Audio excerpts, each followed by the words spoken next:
Bonjour, bienvenue à tous sur AAC 55 Action Africa Culture. Aquaba, je devrais dire ce soir, sur votre plateforme dédiée à la promotion de la culture africaine, qu'elle soit sur le continent africain ou dans la diaspora.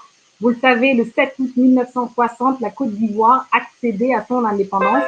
60 ans plus tard, nous avons décidé de rendre hommage à ce grand pays en célébrant sa culture et ses artistes.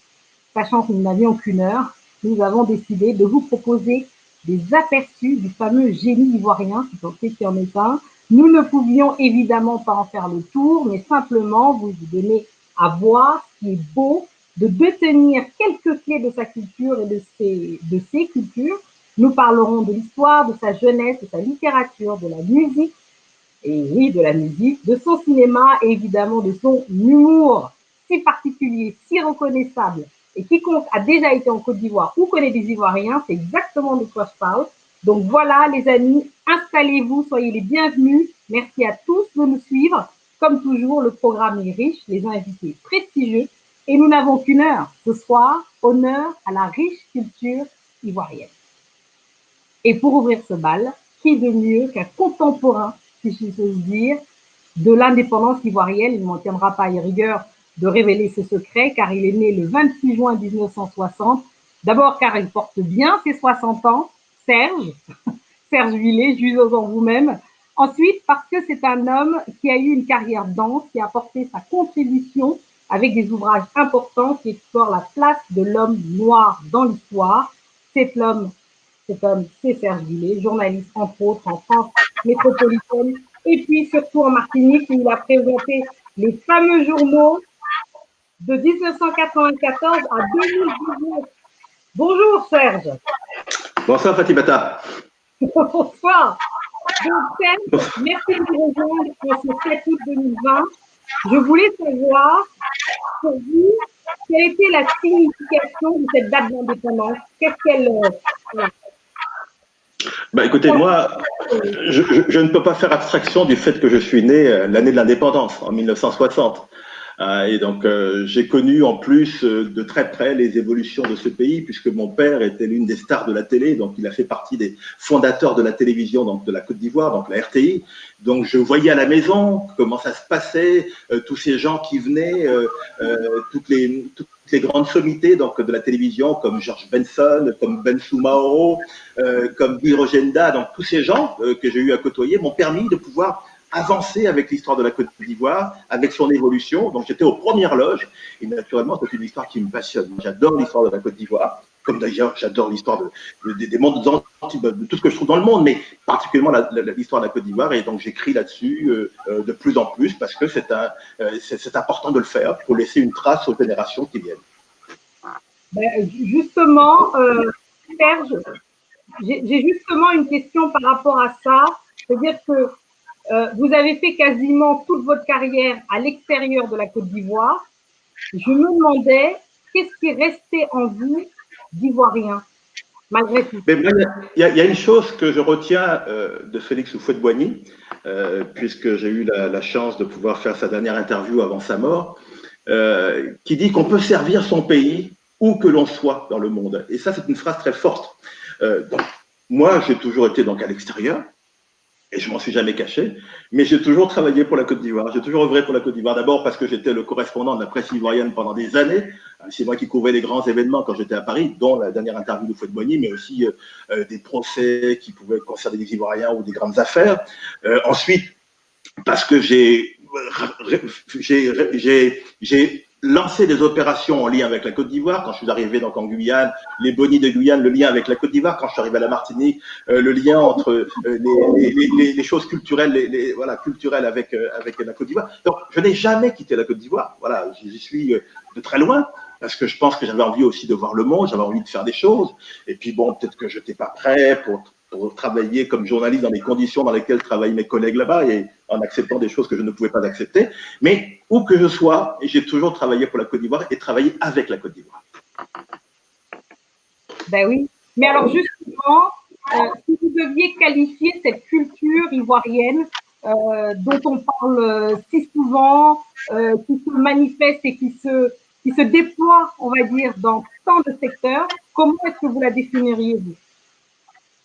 Moi, j'ai d'abord envie de citer un homme, parce que c'est ça qui est le plus important. Parce que malheureusement, aujourd'hui, quand on parle de culture, on la résume au coupé-décalé, ou en tout cas des choses qui sont liées donc à la musique ou à ce genre de choses. Mais n'oublions pas que l'une des grandes traces de la culture ivoirienne, c'est d'abord le théâtre. Le théâtre qui a été quelque chose de très fort dès les années 46-47 et qui a été porté par de grands hommes. Et l'un d'entre eux, que je connais, parce que bon, j'ai un lien familial avec lui, c'est quand même Bernard Dadier. C'est Bernard Dadier qui a été le père, le fondateur de la littérature ivoirienne. Et on a tort quelquefois. Oui, on en parlera peut-être avec d'autres. Et moi, je ne peux pas escamoter ça parce que j'ai connu Césaire ici, Aimé Césaire, avec qui j'ai cheminé à un certain moment. Mais Bernard Dadier, c'est quand même une partie de moi aussi, c'est une partie de la famille. Et c'est surtout le chantre, de la même façon qu'on a le chant de la négritude ici, c'est le chantre de littérature ivoirienne et qu'il faut célébrer. Je trouve qu'on ne lui a pas donné suffisamment de place dans ce pays et qu'il mériterait encore plus que ça. Césaire est célébré et magnifié ici, Dadier pas encore assez. Et donc, voilà, j'avais envie de parler de lui en ouverture parce que le théâtre, pas que le théâtre d'ailleurs, d'autres formes de littérature, c'est Bernard Dadier aussi. Oui, bien sûr, bien sûr. Nous parlerons largement évidemment de la littérature ivoirienne qui est absolument magnifique et si importante pas que pour la Côte d'Ivoire, hein, pour tout, évidemment. On parlera de Kourouma, on parlera de pas mal de grands, vraiment représentants de la culture ivoirienne.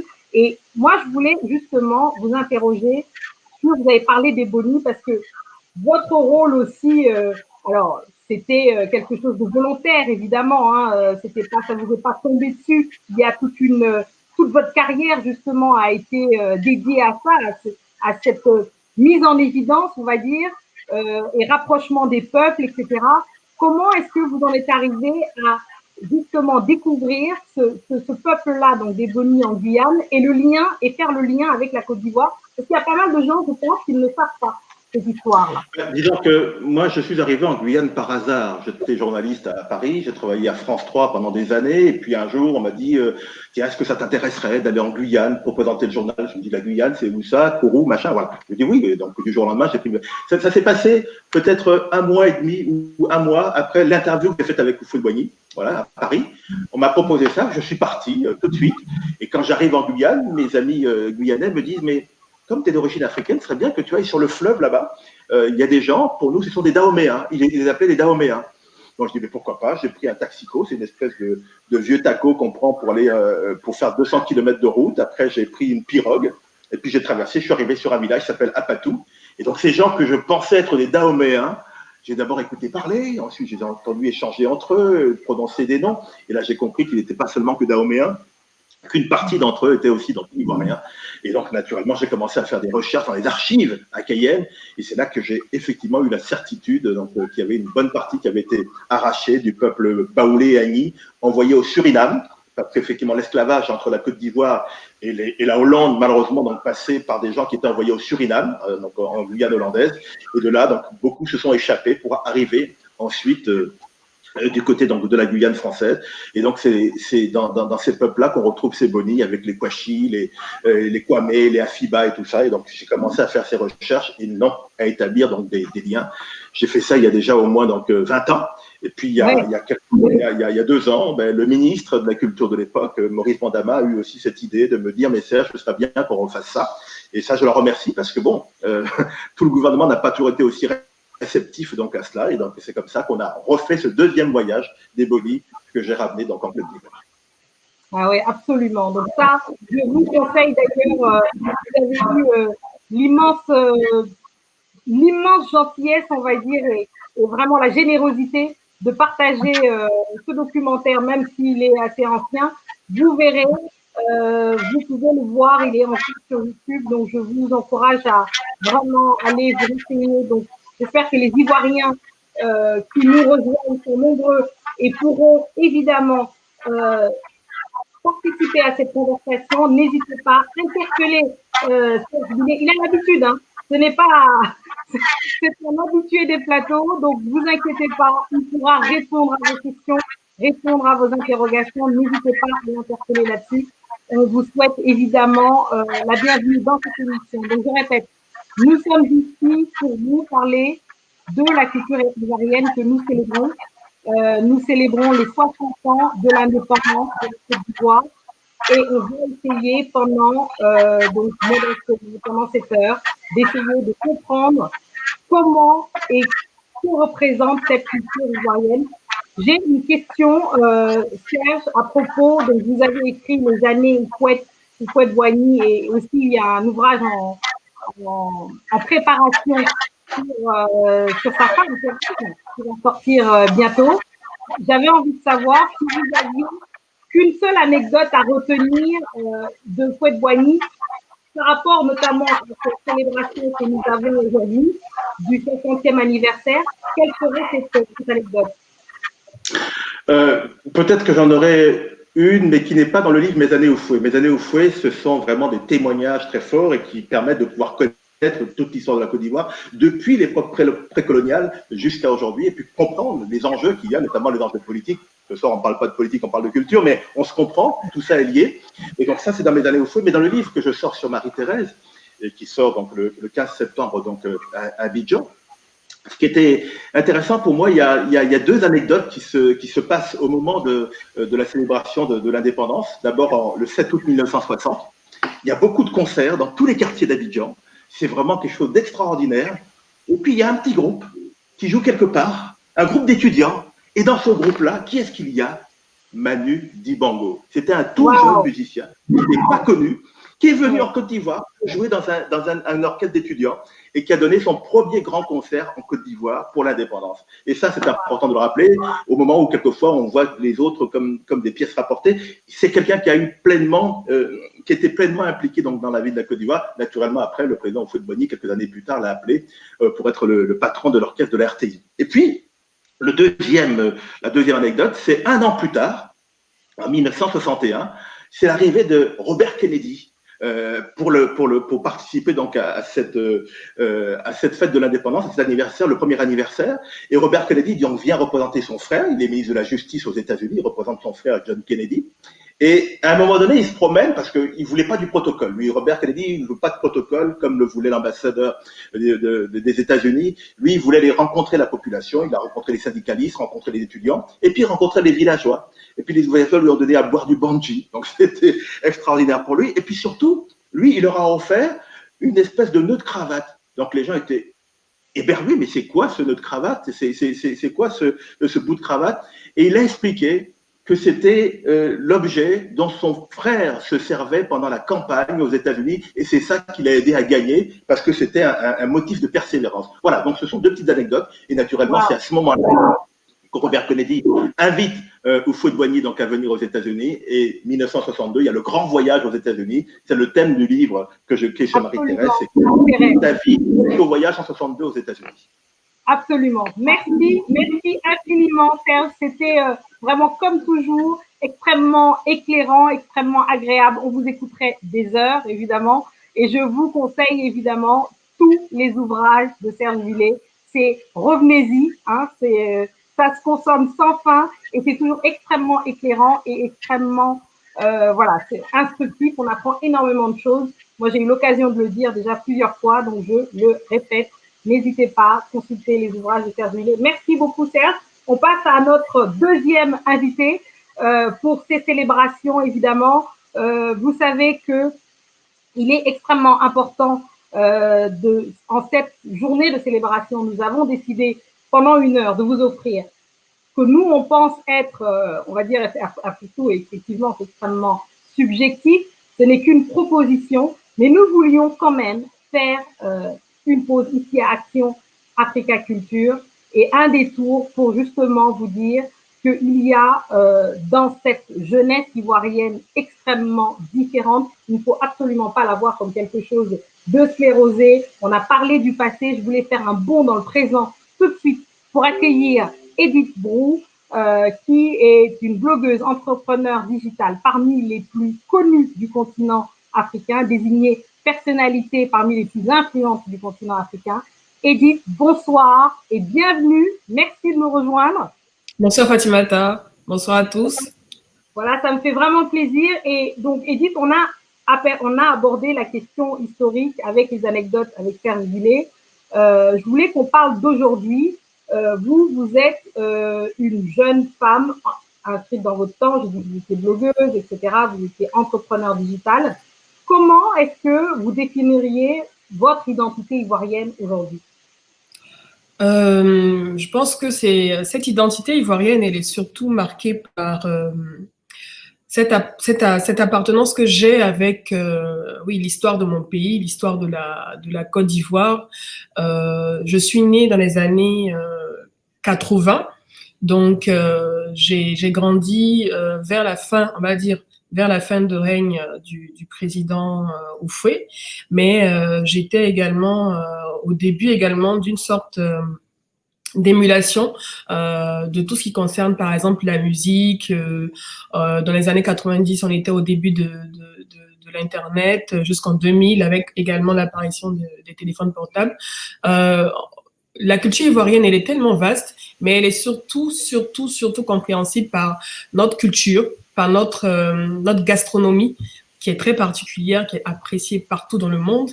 Et la culture ivoirienne aussi, c'est le franc-parler des Ivoiriens, c'est l'humour légendaire des Ivoiriens, cet humour qui est caractérisé aussi par... ah oui, absolument, parce que on a des grands humoristes, des grands comédiens également. Donc, c'est tout un mélange, en fait, et surtout de l'hospitalité aussi qui caractérise la culture ivoirienne. Partout où on se trouve, lorsqu'on reçoit un étranger, on le met à l'aise. Et c'est ça qui fait notre force également. Ah oui, absolument. Et donc, je me demandais comment est-ce que vous percevez cet héritage culturel dont on parle et dont on parlera toute cette heure-ci, pendant ces célébrations du 60e anniversaire, comment vous vivez, vous percevez, ou alors vous avez l'impression aussi que la jeunesse que vous côtoyez, comment est-ce qu'elle perçoit, elle reçoit cet héritage culturel? Je pense qu'elle s'est appropriée, elle s'est vraiment appropriée cet héritage culturel à sa manière, parce que cette génération qui est née, en tout cas moi je parle de ce que je maîtrise, de ce que je connais, donc la génération qu'on appelle la génération Y, mais aussi la génération Z, donc celle qui est née après les années 80, 90 et 2000, s'approprie différemment cette culture en fait. Il y a un véritable brassage entre ce qu'elle a vécu, ce qu'elle vit jusqu'à présent. Je parle par exemple sous l'aspect de la musique. Par exemple, pendant un moment, moi qui suis très fan de hip-hop, par exemple, pendant un moment des années 80, des années 2000 jusqu'en 2012, par exemple, on n'avait plus de rap ivoire. Et après 2012, 2013, 2014, on a commencé à avoir une véritable émulation de la musique ivoirienne portée par la jeunesse, par les jeunes en fait, qui ont su créer une sorte de label ivoirien du rap, par exemple. Donc les jeunes se l'approprient à leur manière, dans le langage, dans ce qu'on appelle l'argot ivoirien, le nouchi, par exemple le business également. Je côtoie beaucoup d'entrepreneurs, de jeunes entrepreneurs ivoiriens qui ont réussi à comprendre que il faut pouvoir consommer local, valoriser ce local et en faire un business qui permet à la Côte d'Ivoire de se positionner et dans la sous-région et en Afrique. Et alors, vous, Edith, vous êtes dans le digital, hein, on l'a compris. Ma question, c'était concrètement, comment est-ce que le digital peut être une aide précieuse pour l'industrie culturelle dont on parle, qui, on le sait, n'est pas forcément et mise à mal d'ailleurs sur le continent, et en particulier en ce moment. Comment est-ce que le digital peut être quelque chose d'utile et en tout cas peut aider sur ce secteur-là? Ben, on a les réseaux sociaux. Hein. Je pense que la plupart des artistes, que ce soit au niveau des artistes musiciens, des artistes plasticiens, des créateurs de contenu, des peintres, comme je le disais, ont compris que grâce aux réseaux sociaux, on est directement en contact avec les consommateurs, avec sa cible. Par exemple, dans le cadre de la musique, on a eu développement du streaming musical qui a permis, en tout cas, aux artistes de pouvoir, par exemple, lancer un single et de pouvoir directement se faire écouter par les internautes et de pouvoir carrément se faire rémunérer directement depuis leur compte bancaire. Donc, le numérique joue énormément parce qu'il permet un lien direct entre l'artiste et les consommateurs et les utilisateurs. Donc, en plus, malheureusement ou favorablement, avec la crise du Covid, de la Covid-19, les artistes n'ont plus eu le choix. Ils ont dû trouver d'autres techniques ou améliorer les techniques qu'ils avaient déjà pour pouvoir faire de telle sorte que le numérique puisse leur permettre de suivre pendant cette période. On a eu des concerts qui se sont faits en ligne. On a même des concerts maintenant qui sont payants en ligne via les plateformes de streaming. Il y a énormément de potentialités avec le numérique pour pouvoir aider les artistes à se rémunérer et surtout à survivre, surtout pendant cette période. Absolument. Merci beaucoup, Edith, d'avoir participé à ce direct, cette célébration de AAC 55 autour, évidemment, de la valorisation, de la promotion de la culture ivoirienne. Merci beaucoup.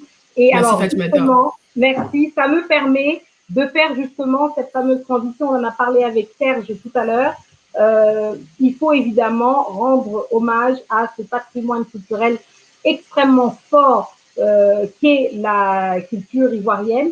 Et alors, on passe évidemment à la littérature.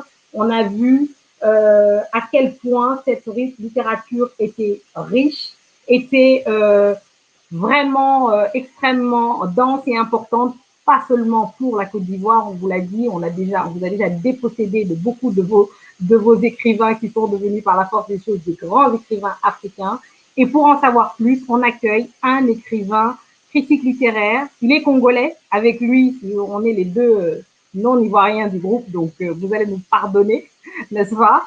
Il est docteur en littérature comparée, sans doute l'un des meilleurs connaisseurs de la littérature africaine actuelle. Et il est avec nous. C'est une grande joie de le recevoir. Boniface Monrobussa, merci de nous retrouver, Boniface. On est ravis d'être avec vous pour ce temps de célébration de la culture ivoirienne. Mais moi aussi, Fatima. Bonjour. Alors justement, j'ai une question, Boniface. Allons-y directement les pieds dans le plat. Quelle place occupe, peut-être assez rapidement, quelle place occupe la littérature ivoirienne au sein de cette grande culture et de cette grande littérature africaine, vous qui les connaissez aussi bien? Ben oui, la Côte d'Ivoire est une grande patrie littéraire. Bon, on sait, Bernard Dadier est l'une des figures importantes de la création de présence africaine, accompagnée à Alioune Diop. Le premier prix, le Grand Prix d'Afrique noire, a été attribué à Kelouba, on ne le sait pas. Je vous parle pas d'Amadou Kourouma et puis d'autres. La Côte d'Ivoire est un grand pays littéraire et pratiquement sur tous les genres. Quand on parle du théâtre, il y a l'apport de la Côte d'Ivoire. Quand on parle de la critique littéraire, il y a l'apport de la Côte d'Ivoire. Quand on parle du roman et de la poésie, la poésie faite femme, c'est vraiment la Côte d'Ivoire. Donc, c'est une grande patrie littéraire. Ah oui, absolument. Et alors, vous avez parlé de Bernard Dadier. Il faut justement parler de lui. Serge en a parlé tout à l'heure. Peut-être nous expliquer comment est-ce que vous expliquez finalement qu'il n'a pas eu sa place à l'international, la place qu'il aurait mérité d'avoir, vraiment. Oui, alors, Roland Barthes disait « La littérature, c'est ce qui se renseigne ». Je crois que Bernard Dadier a été mal enseigné. D'ailleurs, je vois le pagne noir. Longtemps, pour des générations de jeunes africains, Bernard Dadier, en tout cas dans les manuels scolaires, c'était l'auteur du pagne noir. Le pagne noir, qui était un conte. Or, malheureusement, dans le champ littéraire, le conte n'est pas un genre qui a une cote comparativement au roman, à la poésie ou à l'essai. Et je crois que ça a été vraiment l'une des raisons, parce que pour beaucoup d'Africains, Bernard Dadier, c'est l'auteur des chroniques, c'est-à-dire cette trilogie, Un nègre à Paris, Un patron de New York, La ville où nul ne meurt. Et cette chronique est très importante parce que cette chronique renvoie à la thèse de Jean-Paul Sartre dans sa préface à la nouvelle anthologie de la poésie nègre et malgache de Senghor, ce texte mémorable au fait noir, où il parle des torches noires qui sont braquées sur le blanc cette fois-ci, c'est-à-dire l'inversion du regard. Jusqu'à présent, le nègre a été l'objet du regard de l'autre. Cette fois-ci, c'est lui qui regarde. Et il le regarde en disant, mais on est toujours le sauvage de l'autre. Souvenez-vous des lettres persanes de Montesquieu. Or, ça a été la démarche de Bernard Dadier. Eh bien, ces livres-là n'ont pas été enseignés, mais non seulement ils n'ont pas été enseignés, mais ils ne sont même pas réédités au moment où nous parlons. Patron de New York, La ville où nul ne meurt, n'est pas réédité. On ne connaît qu'un nègre à Paris. Et quand on enseigne à partir d'un nègre à Paris. Or, il faut enseigner cette trilogie-là pour montrer réellement l'apport de Bernard Dadier. Je crois que ça a été la première raison. La seconde raison, comme c'est un auteur protéiforme, en Côte d'Ivoire, il a souvent été connu comme un dramaturge, surtout avec Monsieur Togoni. Et donc, il y a le conteur dans les manuels scolaires, en tout cas au niveau panafricain. Il y a le dramaturge qui est célébré en Côte d'Ivoire, mais vous savez qu'une pièce de théâtre, on n'est pas obligé d'éditer une pièce de théâtre, on peut jouer une pièce de théâtre sans être édité. Et donc, ce qui fait qu'il y a aussi, comment dirais-je, le ton de l'œuvre de Bernard Dadier. Bernard Dadier, c'est un auteur un peu british. Il a un humour qui est très fin, qui est très subtil, mais qui n'est souvent toujours pas perçu par le public africain aussi, qui aime un peu du lourd, le rire gras ou l'ironie grinçante. Je pense non, mais Boniface, vous êtes en train de dire que Dadier est trop sophistiqué pour les Africains qui sont trop bourrins, c'est ça que je comprends? Non, je ne dis pas ça. Je veux dire, c'est ce type d'humour. Il n'y a pas que les Africains. Ce ton flegmatique, un peu très british, ne passe pas souvent. Même il n'y a pas que les Africains, hein, même au niveau de la littérature mondiale. Donc, je veux dire qu'il y a cette dimension-là. Ce ton qui est le ton, ouais, l'élégance. L'élégance n'est pas toujours, on le sait bien, partagée par tous. Et je crois que c'est l'une des raisons très importantes. Je ne dis pas que les Africains ne perçoivent pas ça, mais je pense que ce côté un peu flegmatique, subtil, je dis british, a quelque part contribué aussi à une... Il ne faut pas oublier qu'on est dans quand même le contexte de l'engagement, où on veut entendre des voix tonitruantes. Ce que je dis là est très intéressant parce que je viens du Congo, comme le dit. Il y a par exemple un grand poète congolais qui s'appelle Jean-Baptiste Atulta, qui parle à voix basse, vraiment, et qui n'est pas un poète non pas connu, qui a publié 10 recueils. Je pense que des gens comme Bernard Dadier appartiennent à cette génération-là. Des gens qui sont assez élégants, un peu en retrait. Il y a aussi le fait qu'il est en retrait. Je pense que le sort qui est que le sort de Dadier sur la scène panafricaine renvoie un peu au sort d'un autre grand poète qui est Damas, que tu connais bien, Fatimata. On parle de Césaire, on parle de Senghor, mais Damas est souvent oublié. Et je pense que Dadier subit quelque part le même sort. Alors justement, on va essayer de faire Boniface. J'avais prévenu, hein, on n'a qu'une heure. Hein, on va pas passer. Allons-y. Il faut qu'on parle absolument de Nkrumah. Pourquoi est-ce que vous aimiez autant Nkrumah pour justement expliquer, parce que c'est aussi, finalement, c'est le pendant de Dadier, c'est celui qui, lui, a eu la célébrité, finalement, à l'étranger et aussi bien sur le continent. Pourquoi est-ce que vous, personnellement, vous aimiez autant Amadou Nkrumah? Mais Nkrumah est unique, chaque auteur est unique, bien entendu, mais Nkrumah est unique, il est inimitable.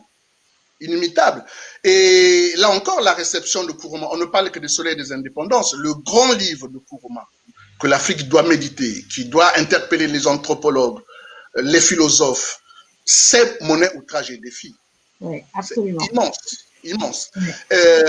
Et donc, dans chaque roman, il innove. Avec Allah n'est pas obligé, il a introduit le docu-roman. Avec Monnaie, outrage et défi, il a réécrit carrément le genre épique, le roman historique.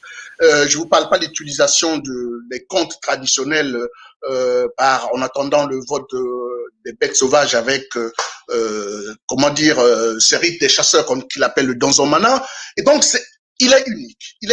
Mais ce qui est beau chez Nkrumah, Aminata Traoré avait écrit un livre qui s'appelle Le viol de l'imaginaire.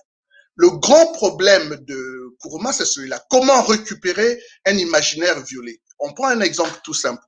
Vous connaissez l'incipit du soleil des indépendances. Amadou Koné était fini. Et bon. Mais quand il dit il est fini, et c'est pour cela que le seuil disait que quelque part il est analphabète, quand il dit il est fini, il rentre de plein pied dans l'imaginaire malinqué. C'est-à-dire que dans l'imaginaire malinqué, on ne meurt pas. On finit un cycle de vie et on recommence un autre. Oui, donc, ça, ce que je dis, c'est juste un détail. Nkrumah, c'est quelqu'un qui a fait un travail sisyphèque pour la récupération de l'imaginaire. Et ce travail est unique dans la littérature africaine. Absolument, unique et indispensable. Alors, Boniface, juste un mot, parce que là, on a une chance d'avoir cette nouvelle génération d'auteurs. Je veux savoir, on va recevoir une écrivaine de talent que moi, personnellement, j'adore, ivoirienne, contemporaine, qui nous fait l'honneur d'être avec nous. Est-ce que vous pourriez, donc il s'agit évidemment de Véronique Tadio, est-ce que vous pourriez l'introduire en 3 mots, parce que évidemment, sinon, elle n'aura pas le temps de parler, Boniface. Hein. Oui. Donc, simplement l'introduire afin qu'on sache qui est Véronique Tadio et comprendre un peu son travail. Mais pour moi, Véronique Tadio, c'est d'abord une poétesse, une grande poétesse. Et ça, c'est très important. La poésie sur le continent était très masculin. Avec Véronique Tadio, comme je disais, la poésie s'est faite femme. Et ça, c'est très, très important. Il y a une grande sensibilité de poétesse et qui est très sensible aux arts plastiques. Vous voyez, et ça, c'est même le cœur de la poésie occidentale. Quand on parle de la poésie au 19e siècle, vous verrez, par exemple, Baudelaire, Manet, Degas, tout ça. Et elle cumule ces deux-là. C'est capital. Les arts plastiques et la poésie. Ensuite, c'est une grande romancière, je veux dire, la Reine Pokou, pour moi, est un livre immense, important. Donc, j'ai beaucoup d'admiration pour Véronique Tadio. Merci beaucoup, merci Boniface, c'était vraiment, on vous écouterait des heures. Moi, je ne sais pas comment on va faire avec tous ces grands invités qu'on a extrêmement, inspirants. Je vous invite à suivre les recommandations, lisez Dadié, lisez Nkrumah, partagez, offrez-les, livrez la littérature, évidemment ivoirienne qui est immense. Merci beaucoup Boniface. On retrouve évidemment Véronique Tadio qui nous fait le bonheur d'être avec nous. Véronique, bonsoir et merci d'être avec nous. Bonsoir. Ça me fait vraiment plaisir. Donc on a dit une grande poétesse. L'admiration de Boniface Mongoboussa ne lui est pas propre, hein. Évidemment, on est plusieurs à partager ça. J'avais envie de savoir, vous, en secteur de célébration de la culture ivoirienne, comment est-ce que vous définirez votre identité ivoirienne? D'abord, je voulais dire que l'admiration est partagée pour Boniface, qui a beaucoup fait pour la promotion de la littérature africaine en général. On a besoin de ces critiques pour pouvoir avancer. Donc, alors, la grande question de l'identité ivoirienne, eh bien, je dirais que ce sont des identités. C'est-à-dire que la Côte d'Ivoire est faite de peuples différents et donc de cultures différentes et donc quelque part d'identités différentes. Et c'est toujours difficile quand on veut essentialiser la question, si vous voulez, quand on veut trouver une identité ivoirienne, on risque d'exclure un certain nombre de personnes. Moi, je verrais cela plus comme un lien entre les différentes cultures, les différents peuples, et c'est comme ça qu'on va réussir à former une nation, si on arrive à respecter les différences et si on arrive à cohabiter d'une manière constructive. Je pense que c'est plus important que d'essayer de trouver l'identité ivoirienne. Je pense vraiment que le respect des différences, c'est ce qu'il y a de plus important. Mais je pense que ça, on peut l'obtenir si tout le monde, on va dire, se sent bien à l'intérieur de la nation. C'est-à-dire si on a l'impression qu'on a tous des chances égales, qu'on est tous, voilà, dans le même bateau. Il ne faut pas qu'on a l'impression qu'à tel endroit, il y a des choses qui se passent, quelqu'un, un peuple ou une région est favorisé par rapport à une autre. Et c'est ça le grand challenge de la construction d'une nation. Absolument. Et vous, justement, dans votre travail, vous avez ce souci, évidemment, on l'a dit, une grande poétesse, de l'autre, mais aussi de nous rappeler, vous arrivez à tisser un lien entre le contemporain et le mystique, entre l'histoire et justement notre quotidien et aujourd'hui. Je pense par exemple à votre dernier ouvrage qui parlait d'Ebola, où vous faisiez parler un baobab symbole, pour nous rappeler évidemment le lien très important entre la nature et notre vie quotidienne et l'impact que l'homme a sur la nature. Oui, absolument. En fait, je me sens ivoirienne, mais je me sens aussi panafricaine. C'est-à-dire que ce qui se passe au Sénégal, en Guinée, au Mali, ça me touche, ça m'interpelle. Parce que je pense que c'est tout ensemble, si le continent se porte bien, qu'on va se porter bien pays par pays. Donc, par exemple, l'épidémie d'Ebola de 2014, ça a été un grand bouleversement pour moi, un grand bouleversement pour la région. Et on voit que quelque part, on n'a peut-être pas assez fait de travail de mémoire et de prise de distance par rapport à ce qui s'est passé. Je pense que, bon, on a appris beaucoup de choses, on aurait pu en apprendre d'autres et être encore plus fort par rapport à la situation aujourd'hui. Voilà, mais les mythes, c'est très important parce que ça représente la fondation des peuples. Et une fois qu'on comprend ça, c'est une passion parce qu'on n'arrête pas. On n'arrête jamais de rentrer dans ces mythes fondateurs qui, en fait, en fin de compte, sont le réceptacle de ces identités, de cette identité ivoirienne, qui est multiple, évidemment, on l'a compris. Merci beaucoup, Véronique Tadio, écrivaine, je le disais, à l'œuvre multiple, extrêmement intéressante, dense, poétique. Et je vous invite évidemment à la suivre. Merci beaucoup d'avoir fait un détour ici par AAC 55, Action Africaine. Merci Fatmata. Merci. On vous rappelle qu'on fait la promotion de la culture ivoirienne en ce 7 août 2020, où nous célébrons les 60 ans de l'indépendance ivoirienne à travers ces artistes. Et vous savez que, évidemment, cette culture, elle est riche, je l'ai dit. Nous n'avons qu'une heure, nous sommes déjà en retard. Et nous avons, justement, nous allons aborder les arts visuels, hein, évidemment. Et tant les artistes sont aussi brillants, ils existent là aussi. On en a sélectionné quelques-uns, donc vous verrez un peu le travail. Et on reçoit pour en parler Valérie Oka, qui, elle, est artiste plasticienne aussi. Valérie, merci de nous rejoindre sur AAC 55. Merci de faire un détour aujourd'hui. Merci d'avoir initié cette rencontre que je trouve est vraiment magnifique en cette journée d'indépendance. Oui, absolument. Je voulais savoir justement, on interroge beaucoup cette question de l'identité ivoirienne et de la culture ivoirienne. Vous, qu'est-ce qui vous définit le mieux en tant qu'Ivoirienne, justement? Moi, je serais un petit peu, je me sens ivoirienne, je me sens avant tout citoyenne du monde et particulièrement africaine. Donc, je suis ivoirienne de par mon père, mais je ne revendique pas à 1000%. Voilà, donc moi, tout ce qui se passe en Afrique, en fait, m'interpelle et je suis ivoirienne de par mon père et je travaille énormément, c'est vrai, sur notre riche diversité culturelle. Donc voilà, et je suis fière de pouvoir me présenter et de représenter la Côte d'Ivoire dans de grandes manifestations internationales comme la Biennale de Venise ou dans de grandes foires où je suis en tant qu'artiste ivoirienne.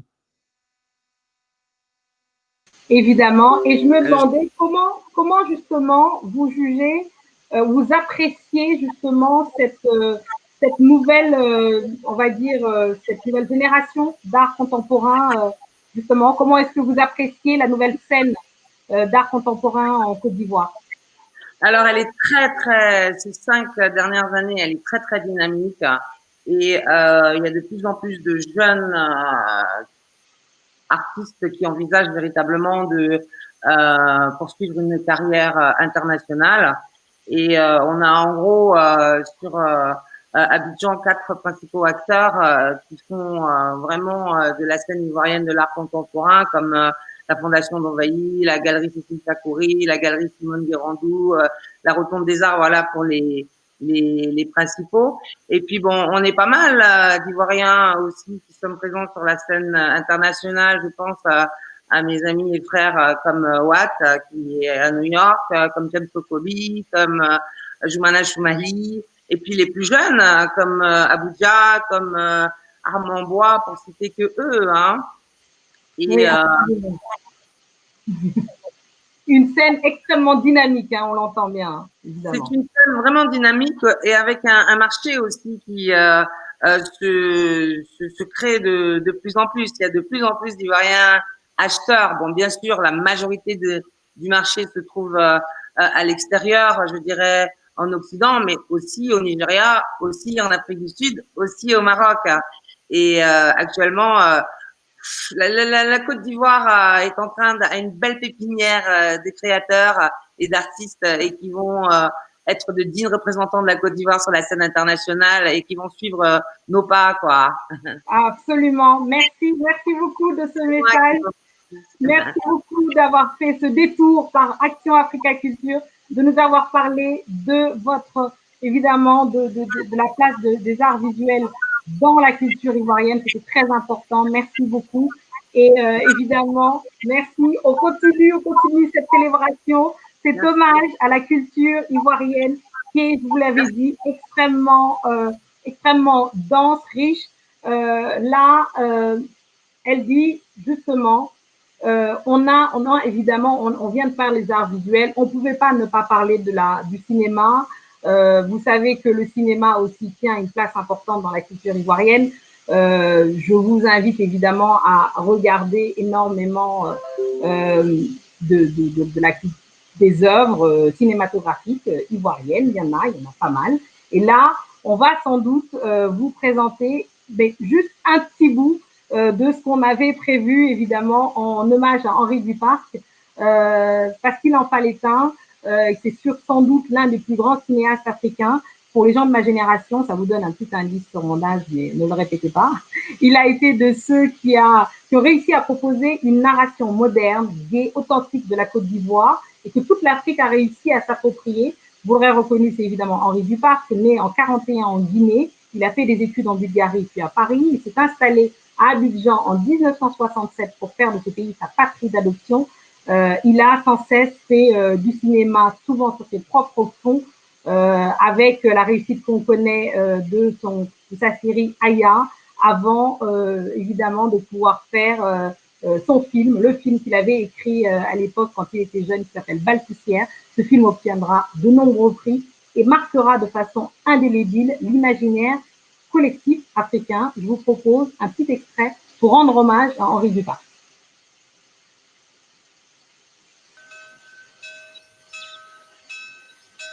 Mes frères, je ne veux plus vous écouter sur la politique.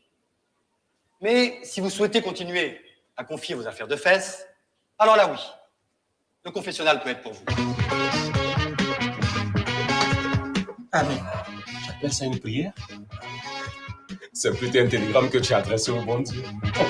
Tu fais chier, vous les Africains, vous commencez vraiment à me taper sur les couilles. Pour le moment, celle qui te tape sur les couilles t'attend dans la maison. C'est quelle taille? 1m85. Ouais, t'as une taille de... Ah.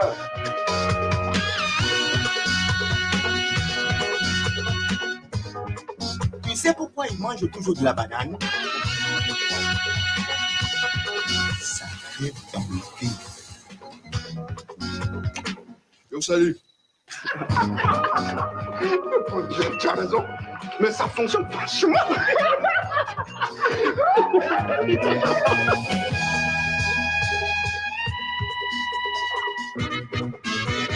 qui t'a déjà dit que cette fille n'est pas pour toi. Ça va, ça va. Vous aimez trop la bagarre par ici. Demandez à quoi? La guerre finit depuis longtemps.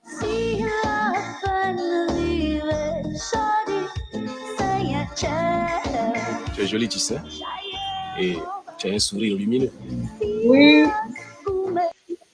Effectivement, c'était un extrait du génialissime Henri Duparc. Donc évidemment, vous aurez reconnu des extraits, que ce soit de Bal poussière, Rue Princesse. Vraiment, allez-y, dégustez-les, ça se consomme sans modération et c'est le principe de la culture d'ailleurs, c'est la seule chose, vous le savez, qui se multiplie quand on la partage. Hein, donc n'hésitez pas, c'est absolument fabuleux. Alors là, on va passer évidemment à un autre pan de la culture ivoirienne. Donc vous le savez, pendant 1 heure, on essaye de vous donner comme ça des aperçus. Donc si vous êtes frustré, c'est une très bonne idée, c'est très bien.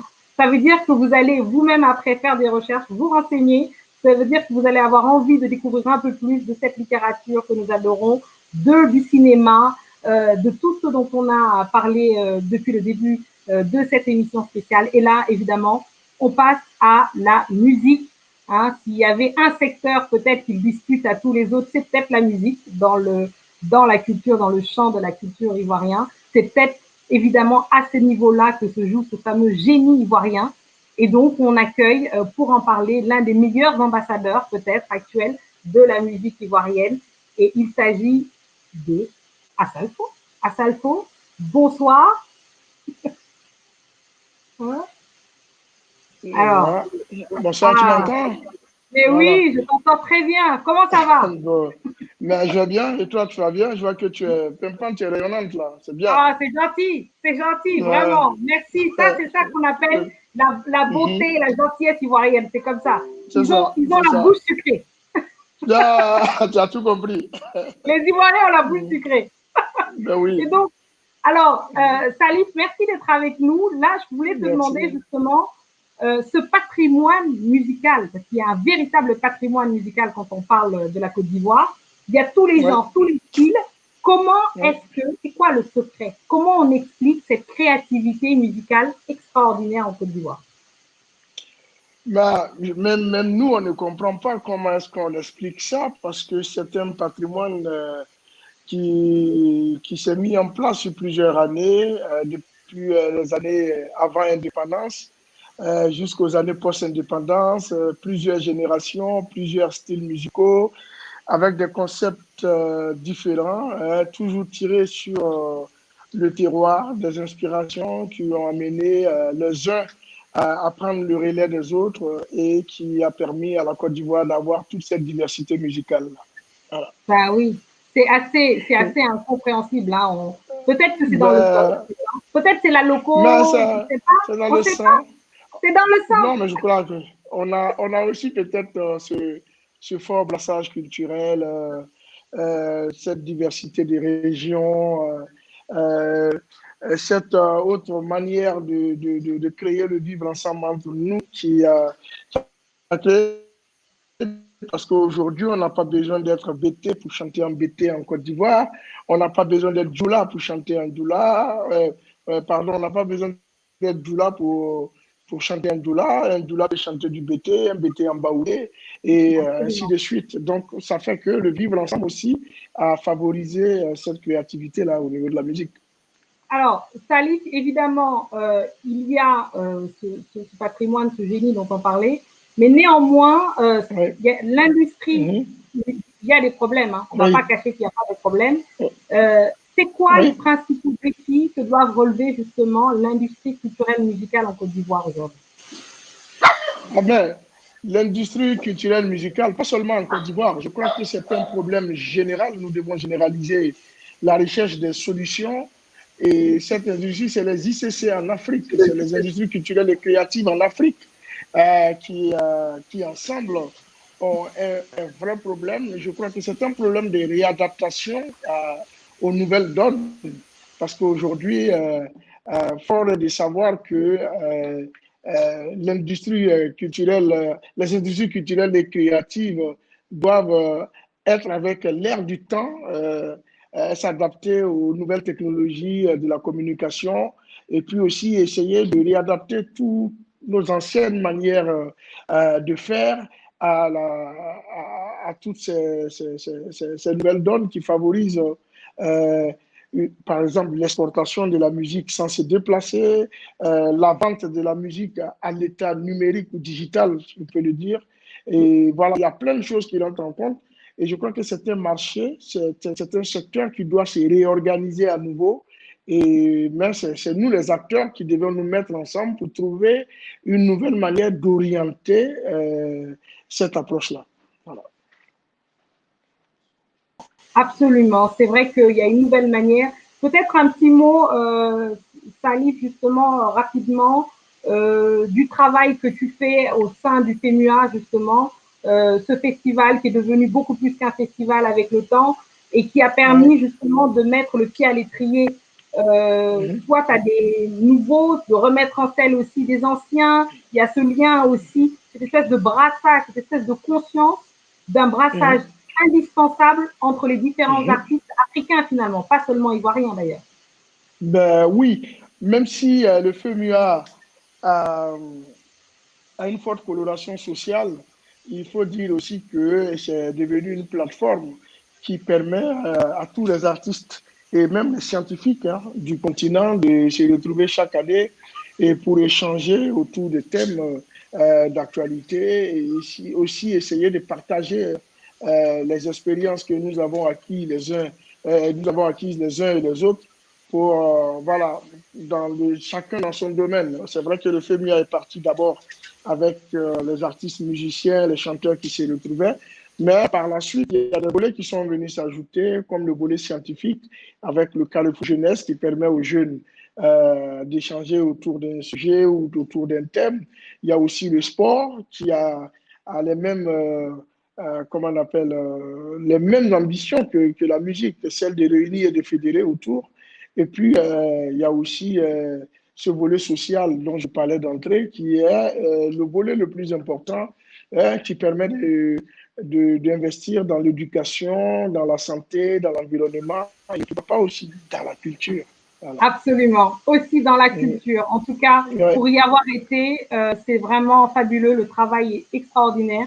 Et vraiment, merci pour tout ce que tu fais pour la jeunesse ivoirienne, mais aussi africaine, qui se retrouve énormément dans tes déplacements. Moi, j'ai l'habitude de te dire que tu es président, mais aujourd'hui, nous parlerons pas de ça. Ouais, peut-être du club des artistes de Côte d'Ivoire, ouais, peut-être, ouais. C'est ça. Tu vois. Merci beaucoup, merci de ta présence. Merci beaucoup, merci Fatoumata. Et puis, vraiment, merci. Merci beaucoup d'être venu. Et alors, évidemment, la culture ivoirienne, si on devait la résumer, si on devait résumer ou tenter de résumer le peuple ivoirien, il y a peut-être quelque chose qui dépasse tout, c'est évidemment l'humour. C'est un peuple taquin, c'est un peuple drôle. Qu'est-ce que vous voulez que je vous dise? Moi, je cherche à être adoptée depuis longtemps, ça ne marche pas. Donc, je fais ce que je peux, ça ne marche pas. Mais là, ce soir, on a des représentants.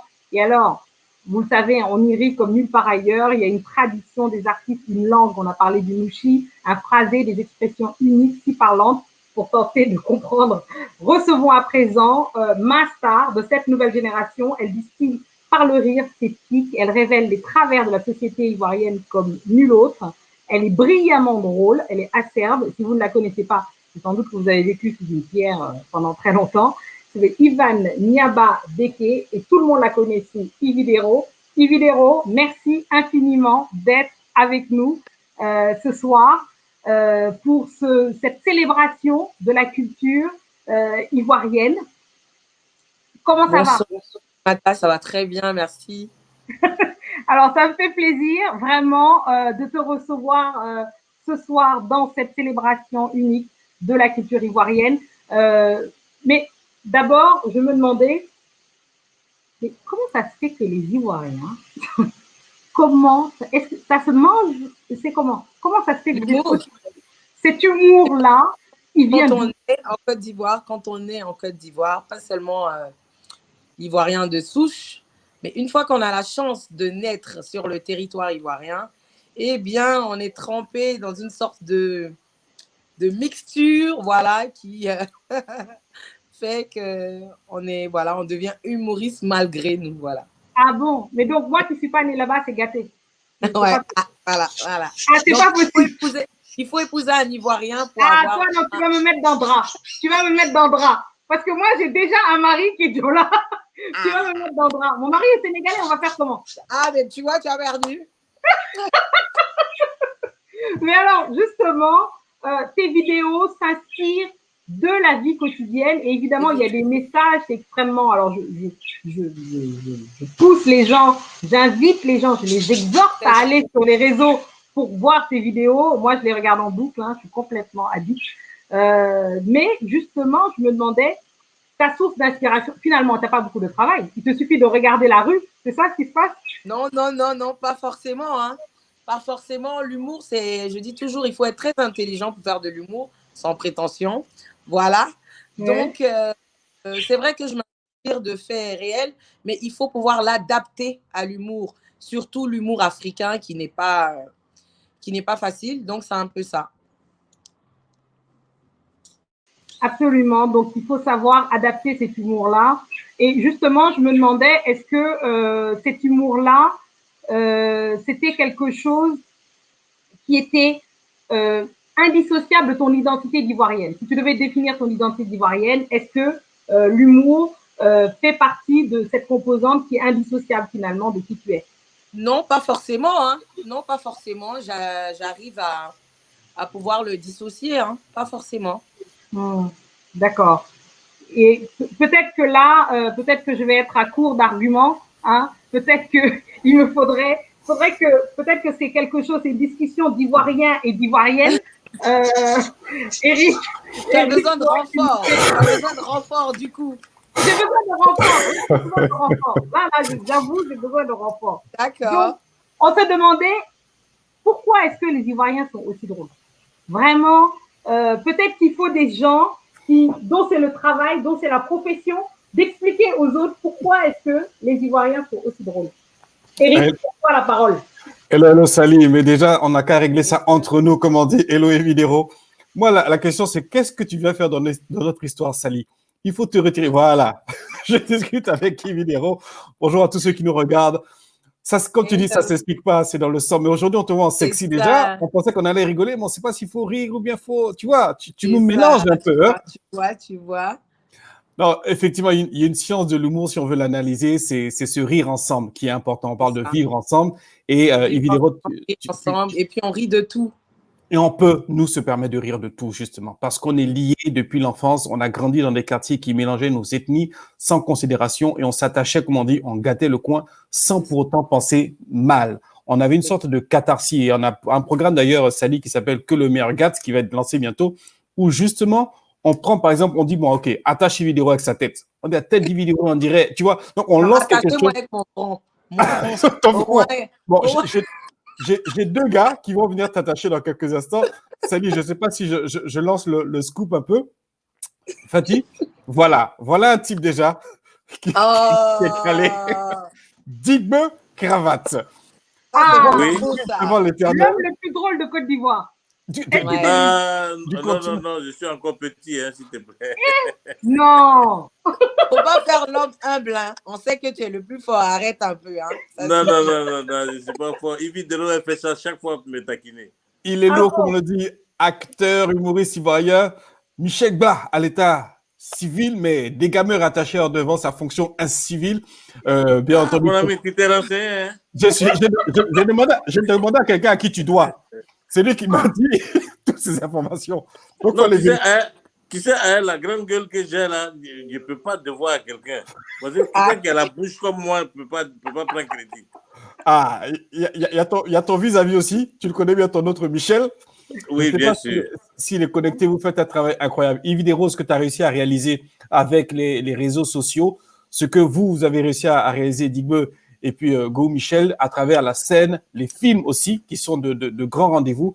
Et je pense que c'est d'une puissance. Moi, je parle du soft power, c'est-à-dire que c'est une arme qu'on utilise, l'humour, justement, pour pacifier, pour inspirer, pour désarmer les autres devant d'autres choses. Donc, il faut continuer ce volet-là. Est-ce que Michel Gou est là? Ah, nous, on Ça l'attend. dépend, hein, parce que Michel Gou, vous savez, il ne sait pas manipuler le téléphone. Vous lui dites de se connecter, il ne sait pas manipuler. Non, je ne te permets pas. Moi, je suis la fiancée de Gou. Je ne te permets pas. Ah, oui, mais la vérité, c'est qu'il a des problèmes avec les nouveaux instruments modernes. Non, il ne peut pas. Voici, Peut-être tu vois, qu'à son époque, ça n'existait pas. Est-ce qu'il y avait téléphone à son époque? Non, il est fort ailleurs. Il est très fort ailleurs. Voici une jeune fille. Voici une jeune fille comme Yves Dero, une étoile montante, que j'aime bien, que j'encourage quand je la vois, mais qui a pour amour Go Michel. Est-ce que vous pensez que sa carrière ne va pas s'arrêter? Non, elle va s'arrêter. Non, là, Ma carrière, là, elle va s'arrêter. Parce qu'au lieu de faire une déclaration d'amour à toi, elle choisit Go Michel. Non, mais moi, je ne sais pas quoi. L'avenir est là et tu préfères aller les hommes clairs, là, ils ne disent pas la vérité. Bon, attends, mais c'est ça qui est vrai. C'est ça qui est vrai. Il faut voir quelqu'un qui est le moderne, Fatih, qui est voilà. le futur. On va jouer justement rapidement à que le meilleur gâte. Dibe, quand tu vois le front de Yves Dero comme ça, est-ce que tu peux la gâter un peu? Petit gâte-gâte. Un front de Yves Dero. Envoie. Même si c'est femme. Ah non. Ça me fait mal, mais ça me fait mal. Vas-y, envoie. Allons-y. Elle va rembourser. Hein? Elle va rembourser sur ta brèche. Donc, commence. Non, mais Yves, pardon. Quand tu veux me parler là, s'il te plaît, fais-moi face. Ne me donne pas d'eau. Fais ta nuque me gêne. Ma nuque, donc j'ai une nuque à un franc encore. Yves Dero. C'est le meilleur gâte. Yves Dero. Il faut le gâter avec sa brèche. Faut envoyer. Mon cher, dans la vie là, quelque chose tu sais, où tu vas te perdre là, faut pas trop marcher vers là-bas. Parce que si je me suis amusée, si Digo a ouvert sa bouche, je peux me perdre dans sa bouche. Par sa brèche. Sa brèche, on dirait un couloir là. De si Kochi, ça fait un an. Digo, non, Digo, faut pas fâcher. Bon, maintenant, toi qui as envoyé à faire des gad-gad là, c'était quoi ton intention?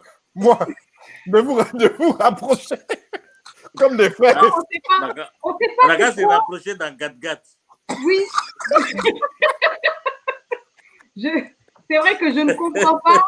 C'est vrai que je ne comprends pas où est-ce qu'ils vont en venir. Mais ça, c'est affaire d'Ivoirien, hein, c'est vous en c'est la sorcellerie. Il y a beaucoup de sorcellerie chez nous aussi. Hein. Non, mais tu sais, j'ai vu ça. Ce que tu dois comprendre, c'est que naturellement, je ne sais pas ce qui se passe sur cette terre ivoirienne, mais naturellement, pour celui qui vient de naître en Côte d'Ivoire, a déjà l'humour dans le sang. C'est ça, c'est ce que je disais tout à l'heure. Imagine deux Ivoiriens qui sont perdus de vue depuis 20 ans. Oui. Quand ils se revoient, mais tu as l'impression qu'ils sont en train de faire des histoires. Parce que le premier dit « Hey, il y a un chien là !» L'autre dit « Mais ça fait longtemps de bâtard là, t'étais où ?» Ils sont heureux de se revoir. Ils sont très heureux de se revoir. Et c'est comme ça que c'est ça la Côte d'Ivoire. Mais c'est l'expression. Mais c'est comme les couples. C'est pareil pour les couples ivoiriens. Moi, j'ai des amis ivoiriens. Quand ils sont ensemble, tu dis, mais c'est quelle bouche, c'est quelle façon de se parler là. J'ai dit, c'est pour ça que, moi, en tant que Sénégalaise, je dis à mes amis ivoiriens, c'est pour ça que quand un garçon ivoirien cherche une femme ivoirienne, trouve une femme sénégalaise, c'est perdu, c'est gâté pour les Ivoiriennes. Parce que nous, on sait bien traiter les hommes. Ah, mais vous aussi, là, hein. Les femmes ivoiriennes. Elle a réussi. Vous êtes durs. Attends, on va... Quand on vous entend parler, on dirait que vous chamaillez toujours avec vos gars. Attends, là, tu veux jouer. Hein. Non. En fait, faut attacher tes cheveux. Attends, faut attacher tes cheveux. Elle a cherché la femme ivoirienne. Non, c'est l'impression que ça donne. C'est l'impression que ça donne, mais généralement, c'est des gens qui sont, c'est des êtres humains, c'est quand même des gens qui ont du cœur. Les femmes ivoiriennes sont très douces, elles sont très attentives et elles ne vont jamais te laisser dans des problèmes. Ah bon? Ça, c'est vrai. Elles vont jamais te laisser. Regarde, Fatih n'aime pas ça. Bon, Yves Dero, faut attacher ses cheveux. Que le meilleur gâte. Attends. En fait, comme elle et moi, on a un deal. Je ne peux pas, je suis limitée. C'est ce que j'ai pas dit. Sinon, ces cheveux-là même là. C'est mieux pour toi. Je voulais attacher ses cheveux, hein. Ses cheveux, on dirait. C'est mieux pour toi, c'est mieux pour toi. Parce que c'est un piège. Non, c'est un piège. Je laisse. C'est un piège. Non, je laisse, c'est bon. Faut pas le suivre. Faut pas Elle a une belle chevelure. Faut pas suivre Eric, parce que lui, il est là-bas, il est enfermé au Canada. Toi et moi, on va se trouver. Non, toi, tes cheveux sont comme le joli pont de New York, là. C'est joli. Voilà, c'est ça. Sachant que... C'est ça le compliment. C'est ça le compliment. Il n'est pas à New York. Ça, je me rappelle Kita. Tu as eu la chance, je n'ai pas... C'est Kita nouvelle version dans Jumbo là. Tu as les yeux de salamandre, c'est à cause de ça que tu parles. Kita, on disait Kita avait 2 cheveux, non? Mais elle, c'est la meilleure version. Kita a beaucoup de cheveux, voilà. Donc, tu as dit quoi? Elle est dessin animé. Pourquoi vous voulez gâter entre moi et puis la dame? Non, c'est ça qu'ils veulent. C'est ça qu'ils veulent. Faut pas les suivre. Kita pour rappeler le beau pain Kita de la Côte d'Ivoire. Ah oui. Voilà. Ça n'a rien à voir avec la forme du tabouret. Est-ce que je voulais ajouter, c'est que en Côte d'Ivoire, quand on cause, franchement, il y a pas on se sent africain surtout. On se sent africain. C'est l'un des pays au monde qui a connu toutes les couches sociales, toutes les cultures. Français, allemand, burkinabé, béninois, togolais, et tout le monde est là et vous allez remarquer que... Non, tu as dit toutes les cultures, une culture française, allemande, burkinabèse. Ah oui, c'est vrai. Faut faire des accords. On est en direct, tu te trompes comme ça? Non, c'est vrai, tu as raison. Non, faut raccommoder. Faut reprendre. Non, retoucher au montage. On peut reprendre le montage. Pardon, faut couper ça au montage. Oui, on va couper. On va Il s'excuse. Non, mais pour une fois qu'il disait quelque chose de profond, tu vas le gâter. Après, on va dire, voilà, ils savent qu'ils sont pas sérieux. Alors que là, il est en train de dire quelque chose de très profond. Voilà. Tu as vu, non? Les Ivoiriens ne sont jamais sérieux. C'est pas nous, en fait. Je ne comprends pas. Je ne comprends pas. Non, mais tu sais, on plaisante beaucoup, mais on travaille beaucoup. C'est ça la différence. Dans l'amusement, on travaille. On donne des résultats. Dans l'amusement, on travaille. D'où l'expression travaillement, tout ça, c'est lié. On a, par exemple, cette particularité d'interpréter les rôles. Vraiment, j'ai l'impression que je suis en train de jouer moi-même. Je suis en train de jouer, je suis en train de rendre mon comportement à moi, alors que je suis dans un autre personnage. C'est ça. Et c'est ça qui. Et très souvent, ça nous crée des petits bobos parce que les gens savent, ils n'arrivent pas à faire la différence entre le rôle qu'on joue et comment on est dans la vraie vie. Ouais. Donc, c'est quoi la différence? Comment, Yvi Dero, toi, comment tu es dans la vraie vie? J'ai une partie de moi. Alors, dans la vraie vie. Non, pas toi. J'ai dit Yvi Dero d'abord. Bon, laisse-le répondre. Je voulais parler de sa vraie vie, mais comme elle est là. Non, parle de ma vraie vie. Je te laisse parler. Si tu connais ta vraie vie, pardon, faut parler. Bon, on écoute Digwe dans la vraie vie du vidéo. Ils sont au même endroit. C'est parce qu'elle est dans la chambre. Parler l'un de l'autre. Ça, c'est très intéressant. Dis-nous comment est Yvi Dero dans la vraie vie. Non, elle n'a qu'à parler d'elle. Non, elle va parler de toi après. Elle va parler de toi. Moi, je suis là. Non, moi, j'attends que Digwe parle. Sinon, je parle. Non, pardon. Faut dire pourquoi. Dans la vraie vie, eh bien, Yvi Dero, c'est une partie de ce que je joue. C'est vrai que j'ai un tempérament assez un peu chaud, vif et tout ça. Mais en même temps, je suis une femme très douce, très compréhensive, soumise. Voilà. Bah oui. Mais... Au sens cartésien du terme ou au sens... C'est-à-dire au sens propre. Au sens propre, carrément. Pas le sens sale. Bon, tout ce qu'elle a dit là, c'est vrai, hein, mais c'est doux là, ça, il faut qu'on revoie ça. Non, je suis douce. En dehors de... plein de gens qui m'ont rencontré ont trouvé que j'étais très timide d'ailleurs. Pourquoi la chocolat Oui, tu as senti. Quand on a dit parle de toi, tu as commencé à parler un peu. Voilà. Non, mais c'est mon genre. En fait, dès qu'on a dit Yvi parle de toi, c'est fini. Alors Yvi Dero, tu as un problème. En fait, j'ai voulu m'exprimer. Voilà. Non, pardon. Parce que Parle comme tu parles à Makori, là, c'est mieux. Parle comme si tu étais à Makori, pardon. Quand on a mangé à Tchéké la dernière fois, toi et moi, là. Voilà, faut parler comme ça, pardon. C'est sûr. C'est très douce, très gentille, compréhensive, mais qui n'aime pas se laisser faire et qui n'aime pas qu'on lui marche sur les pieds. Mais donc, tu n'es pas soumise? Tu n'es pas soumise, c'est ça que je dis. Non, mais soumise, la soumission, c'est avec mon homme. Bon, excuse-nous, on va prendre notre temps. Digbe, allons-y avec toi. Pourquoi tu veux changer? Pourquoi tu veux changer? Parce que là, il y a des images qui vont arriver sur lui. Il y a des enfants qui regardent. Je t'ai dit, tu t'es habillé en sexy déjà pour commencer. Donc, Digbe, pardon. Sexy? Donc, Digbe.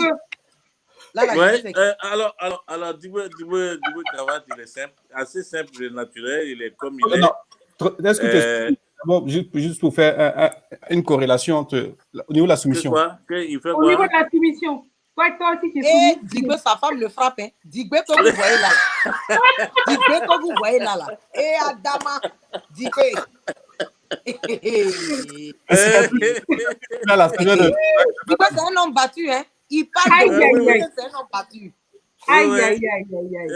Ben, c'est pas grave. Il regarde ailleurs là. C'est pas grave. Il est très soumis. Il entend, depuis vous voyez l'émission a commencé là. Vous voyez un peu tout son ça, c'est pour que je quitte mon foyer pour qu'elle vienne. Elle est sortie, donc elle n'est même pas au courant qu'il est en train de faire une émission. Donc il regarde la porte. Si vous ne voyez plus Digbe tout de suite là, c'est qu'elle est rentrée dans la maison. Aïe. C'est parce que je ne peux pas balayer le truc, mais c'est pas grave. Je te comprends. Digbe, tu n'auras pas ce foyer là. Moi, j'ai suivi une scène, c'est parce qu'on en direct, je ne vais pas dire.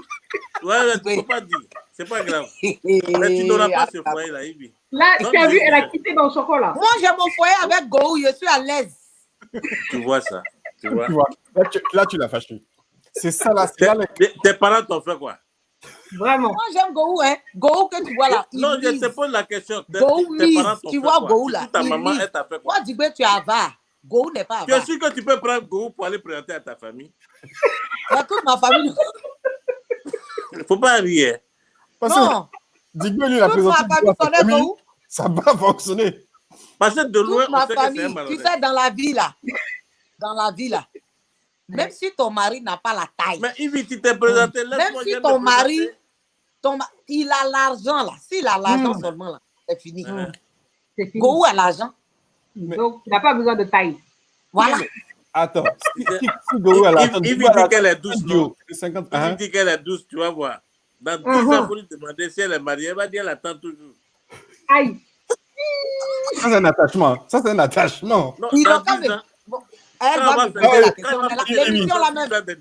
L'émission là. Après nous, c'est qui? La personne passe. C'est fini. On va. Après, c'est fini. On est dans la fin. Là, c'est la fin. C'est fini. On est déjà. Tu vois. Donc, en fait, voilà, c'est ça. C'est Digbe Cravate, il est simple, il n'est pas compliqué, il aime bosser. Surtout, il aime bosser. Très régulier au travail et en plus, il est beaucoup soucieux pour la relève, surtout pour la relève. Parce qu'il faut qu'on laisse nos traces, il faut quand même qu'on arrive à former les plus jeunes, il faut qu'on donne des conseils. La preuve, moi, chaque fois que je vois Ivy, j'essaie de lui donner un petit conseil quand même par rapport à ce qu'elle fait déjà, qui est très, très, très bien. Et j'essaie de lui dire, voilà, rajoute ceci, essaie de faire ça, essaie de faire ci. Et on n'a pas encore eu le temps de vraiment s'asseoir et bosser, mais elle évolue très bien. Et mais c'est justement ça, elle est à l'image des plus jeunes. À quand une collaboration entre Ivy et Digbe et Gohou? Collaboration. J'ai dit à Digbe, on n'a qu'à collaborer. Digbe dit de lui, j'ai 16 millions. J'ai laissé. Collaboration. Digbe qui aime l'argent comme ça, c'est lui qui a parlé de Gohou. Gohou. Laissez Digbe, collaboration. C'est pas gentil. Tu ne choques plus. Tu ne choques plus. Tu choques plus. On parle d'argent là, je ne choque plus.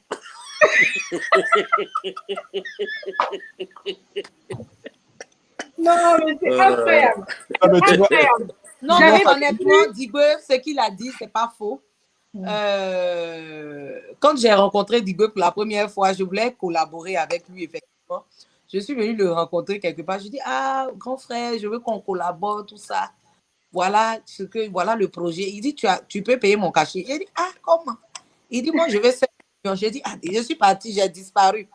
Et puis, des mois plus tard, on s'est revus et il m'a dit, je veux que j'aime ce que tu fais. Tu travailles bien, mais je veux que tu te formes.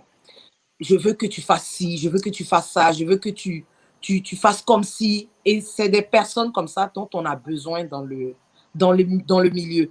La plupart du temps, les gens ne pensent pas à la relève parce qu'ils veulent s'éterniser. Or, le monde évolue. Mais des personnes comme Digwe, comme Gou, par exemple, des personnes que je côtoie, sont ces personnes-là qui pensent à la jeunesse, pensent à la relève, donnent des conseils. Ils ne nous voient pas en concurrents, mais ils nous voient en relève, en personnes qui vont assurer après eux, qui veulent coacher, qui veulent encadrer. Voilà, donc je tiens en même temps à les remercier ici. Et puis à dire que, pas qu'ils peuvent partir tranquillement, non, ils sont encore là avec nous. Non, pardon, ils ne vont pas mourir. Ils nous tiennent la main et qu'ils continuent de nous accompagner parce qu'on a besoin de ça.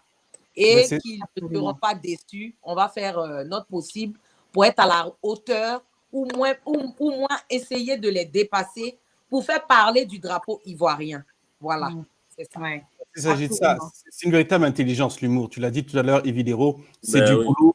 Quand on parle de Gat-Gat, c'est se montrer mutuellement qu'on s'accepte en faisant semblant d'être bien ensemble. Mais ce n'est pas le semblant éphémère ou vite fait. C'est un semblant, c'est du vrai, c'est de la proximité. Et justement, ces générations se parlent entre elles. La simplicité que Digwe a. Go, pareil, quand on les voit, ils sont même parfois réservés. C'est-à-dire qu'ils ne viennent pas. Tu sais, quand tu as ton expérience, tu apportes une force avec toi et tu peux effacer l'autre. Tu peux éteindre l'autre. Alors qu'ils sont à l'écoute, ils regardent et ils observent. Et ça, c'est fort. Et c'est là qu'on va gagner. Quand je parlais d'armes tout à l'heure, utilisant cette intelligence culturelle, artistique, humoristique en l'occurrence, pour en faire quelque chose qui soit beaucoup plus grand. L'humour doit peut-être montrer l'exemple pour que la musique puisse en inspirer, pour que, allons-y plus loin, le politique puisse en inspirer, le social puisse en inspirer, le médical puisse en inspirer. On doit être ensemble, forts ensemble.